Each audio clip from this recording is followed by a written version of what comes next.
बना ली है जो पीडीए की जरूरत पड़ गई सर?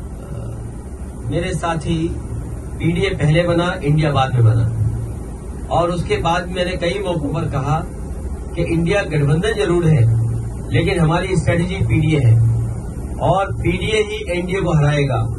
जहां तक सवाल प्रदेश में जहां चुनाव हो रहे हैं, ये बात इंडिया गठबंधन को साफ कर देनी चाहिए थी कि प्रदेश स्तर पर कोई समझौता नहीं होगा।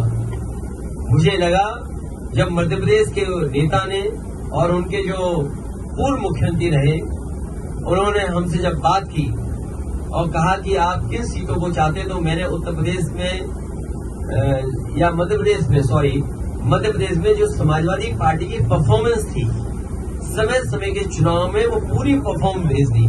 और मैंने उनसे कहा कि मध्य प्रदेश में कभी हमारा इस हिस्से से विधायक बन गया, कभी उस हिस्से से विधायक बन गया, और हमारी पार्टी से कई बार कई विधायक बने जो आज दूसरे दल में भी चले गए, कांग्रेस में भी चले गए।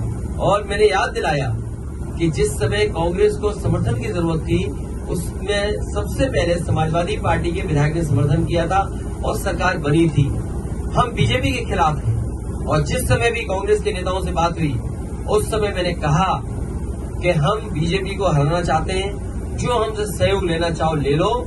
और उस समय उन्होंने बैठक करके रात में 1 बजे बैठ करके, जिसमें हमारी पार्टी के एमएलसी रहे श्याम सुंदर जी, विधायक रहे दीपक, हमारे प्रदेश के अध्यक्ष, पार्टी के संगठन के डॉक्टर मनोज, इन लोगों ने बैठ करके कांग्रेस के वरिष्ठ नेता, दोनों पूर्व मुख्यमंत्रियों से बात की। उन्होंने रात के 1 बजे जब मीटिंग खत्म हुई, उन्होंने आश्वासन दिया कि 6 सीटें लगभग आपको दी जा सकती हैं, और वो खबर अखबार में भी छपी। मुझे भरोसा हो गया कि 6 नहीं, कम से कम 4 दे देंगे। लेकिन जब सूची आई कांग्रेस की, तो जो हमारा सिटिंग एमएलए है, उस पे भी उन्होंने प्रत्याशी घोषित कर दिया।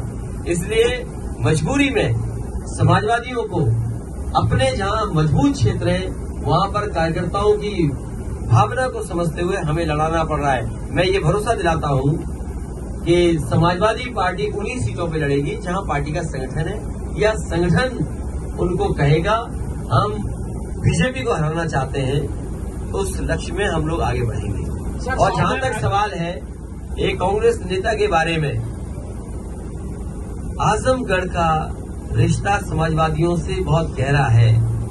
अगर कोई आजमगढ़ पर टिप्पणी करेगा तो वो लोग भी सुनने के लिए तैयार रहे, या फिर सोच समझ करके बोले। अगर अपने बड़े नेताओं से पूछ करके बोल रहे हैं आप, तो बात अलग है। लेकिन अगर आप आजमगढ़ पर कुछ बोलेंगे, जो इमोशन आजमगढ़ से समाजवादियों का है, हो सकता है कांग्रेस का इमोशन रायबरेली और अमेठी में भी वही हो। तो हम लोगों ने कभी टिप्पणी रायबरेली और अमेठी पे नहीं की, इसलिए उनको सावधान रहना चाहिए। आजमगढ़ जैसी जगह पर उसी तरह के इमोशन का भाव है, इसलिए टिप्पणी करने से पहले बहुत सोचना चाहिए। वीके न्यूज उत्तर प्रदेश, उत्तराखंड, सच का सारथी।